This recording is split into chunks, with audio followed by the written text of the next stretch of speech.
If your days and weeks feel like a constant firefight, if you're getting pulled from pillar to post, running around like a headless chicken, I want to help you understand how you can structure your week like a pro. As a business owner, you wear multiple hats. Your hats change on a minute-by-minute basis sometimes during the day, from one meeting to the next. One day you're recruiting, the next day you're problem solving, the next day you're trying to raise finance with the bank, the next day you're having an important meeting with a potential prospect. That is the nature of the role. But the tricky thing can sometimes be getting clear on what hats you should be wearing and what hats you should not be wearing, and more importantly, how long you should be wearing those hats. So how do you get clarity? How do you ensure that you are actually taking control of your week instead of letting your week be dictated by team members, suppliers, and problems? Well, I've got a system that I want you to try. It's called a default diary. A default diary is essentially a system for helping you design your ideal week. So if you had a magic wand and you could just wave it away, what would your perfect week look like? What would you do on a Monday morning, Monday afternoon, Tuesday, Wednesday, Thursday, Friday,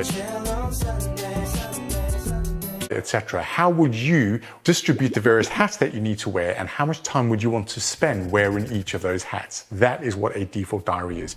It's a massively important tool, and it's important because what it allows you to do is A, regain control of your time, B, start spending some time on those things that you know you are neglecting. Because what happens is when you're firefighting, when you're jumping around from one thing to the next, you're dealing with urgent things. And we all know that the important and not urgent things, like strategy, like leadership development, are the things that you need to work on now to prevent future issues. It's weird. People never have time to do the proactive stuff, but they always have time to put out the fires and solve the problems. I don't want that for you. I want you to regain control of your time so that you can spend time on the medium to long-term stuff, as well as organize yourself around those tasks and responsibilities that you should be doing on a daily and weekly basis. So where do you start? How do you create one of these things? Well, the first thing is for you to gain a crystal clear understanding of where your time is going at the moment. Do a time audit.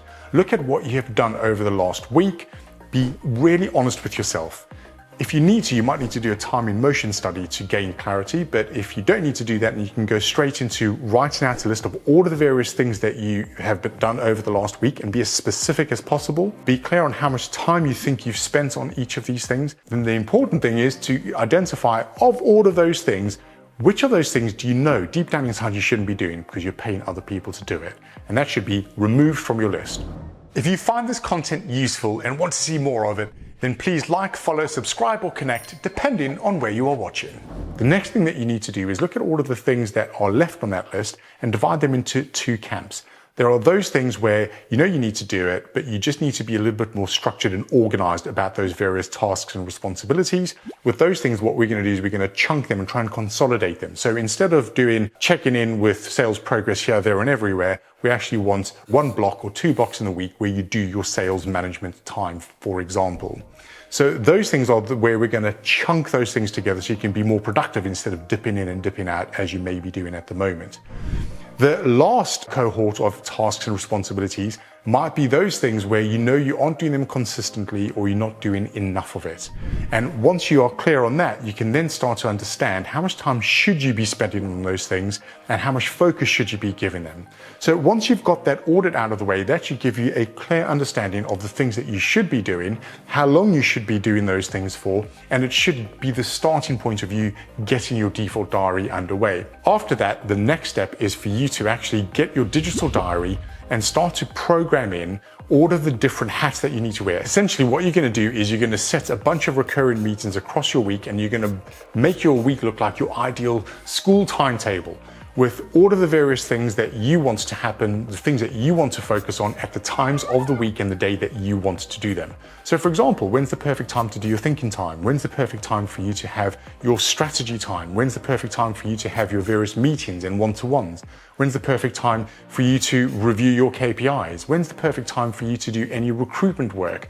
And the idea behind this is once you set this all out and you've got it all looking like this, that is the structure that you now need to stick to. That gives you your understanding of what your ideal week looks like. And instead of jumping around from thing to thing, what you want to do is you do the activity that you need to do in the allotted time.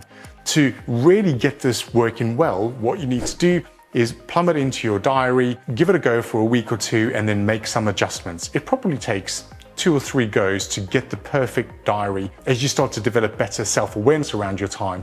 What this is going to do is going to help you take control of the things that you want to do. It's going to help you quickly identify the things that shouldn't be on your plate, shouldn't be in your diary, and it's going to help you be more productive with the things that you know you need to progress. If it helps, sit down with your team members and explain that you've put this default diary together and that you're going to be working a little bit differently moving forward, and you'd like their support and for them to respect the specific time blocks that you've allocated for the various tasks in your business. Now, I would caution you, usually at this point, my clients get very, very excited and they want to roll out default diaries to the whole business. Put your own gas mask on first. You get this in place, get it working for you, understand it for you, get the discipline, get the habit around this, and then once that's done, then you can roll it out to the rest of the team. So look, it's a pretty simple system. What you need to do is understand what you are spending your time on by doing your time audit, then take the output of that and plug it into your default diary so that you set a bunch of recurrent appointments as to what you should be doing and when you should be doing it, and then stick to it. And that is the key thing. Very easy to do, very easy to set up. It sounds cool, but it is hard to stick to it. And this is where you have to be disciplined. And I promise you, the juice is worth the squeeze. Discipline equals. Get this in place and you will achieve more than you ever thought you could. So the challenge for you is, if you feel like this is a good idea for you, it's something that would help you be more productive in your role, don't wait until next week. Don't wait until 2 weeks' time. Get it in place now. My challenge is, if it makes sense for you to do this, get it in place over the next couple of days. And I promise you, you will thank me for it. See you next time on Mind Your Own Business.